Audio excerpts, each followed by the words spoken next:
Representative Pramila Jayapal says without health care, there's nothing. Check this out. Leave your comments, ding the bell, share it with your friends, and subscribe to our channel. You are one of the authors or co-authors of the Medicare for All legislation in the House of Representatives and have been a champion of this for a long, long time. I mean, I have so much admiration and respect for you and everybody else in the Progressive Caucus, but in particular, you've been a real leader in this.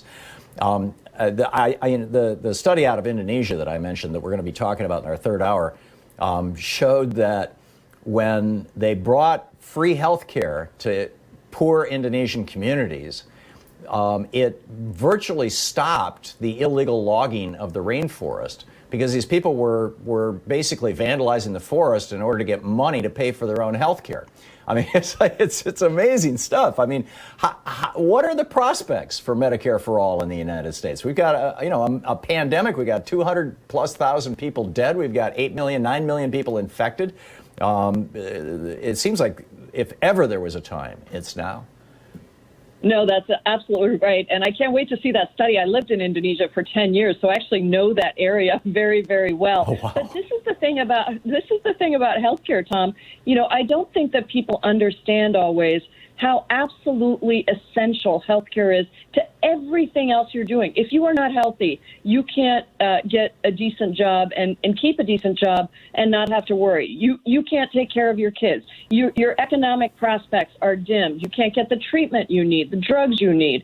And so I really think that's why we talk about healthcare as a human right. You know, this is not something just for the privileged few. Without healthcare, you have nothing else. And so this is, you know, I think this moment is our moment. Look, we, as much as both Republicans and some Democrats, unfortunately, have chosen to attack healthcare, that is the voice of the pharmaceutical drug companies and the private insurance companies that don't want anything to change because they've got a lot at stake. They've made a huge amount of profits that have only gone up, by the way, during COVID-19. And so we have to just understand that the American people are with us in poll after poll, study after study. In spite of hundreds of millions of dollars coming in to attack Medicare for All, it is a very resilient idea. And it is winning even in blue states. We saw that, blue districts, I should say. We saw that last cycle in 2018 when people like Katie Porter and Mike Levin and so many others ran and won on Medicare for All. We're seeing it this cycle. Hopefully, we will win these seats with people like Cara Eastman, Dana Balter, Mike Siegel, so many others, Julie Oliver, so many others that are running on Medicare for All in extremely tough Republican districts.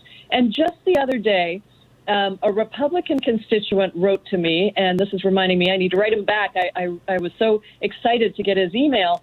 And he said he thinks the Republican Party leaders are all wrong in attacking Medicare for All. He's a Republican with conservative ideals, but the idea that everyone should be able to afford health care and that the government should provide it in a single-payer system is exactly what he thinks needs to happen. And for small businesses, which he talked about, this is critical. We're hampering and hamstringing small businesses. So what's the prospect? I was the co-chair of the Biden-Sanders Unity Task Force on Healthcare. Senator Sanders asked me to do that. I said to him, Bernie, and, you know, he got a start on your show in many ways, Tom, but I said to him, you know, we are not going to turn Biden into Bernie Sanders.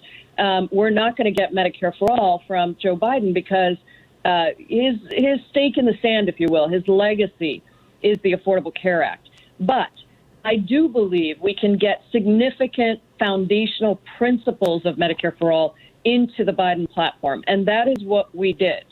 I consider those negotiated agreements for the Biden campaign the floor.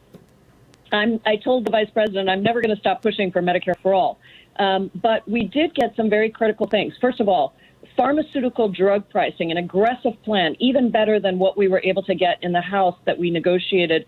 My co-chair, Mark Pocan, and I and others negotiated in H.R. 3. What we got in the Biden platform is even better.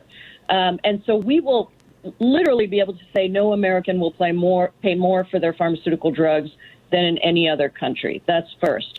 Secondly, we untethered healthcare from jobs. We didn't do it the way I would like to do it, by making sure that there is no private insurance policies with employers, that everyone is on Medicare for all. But what we were able to get is a commitment that, number one, employers would have to offer a government plan as one of their options. And number two, if anybody is unemployed, as happened to 27 million Americans during this COVID crisis, that they would automatically be put onto a government plan. Number three, lowering the Medicare age. I would like to lower it to 55. We got lowering it to 60. That's a beginning.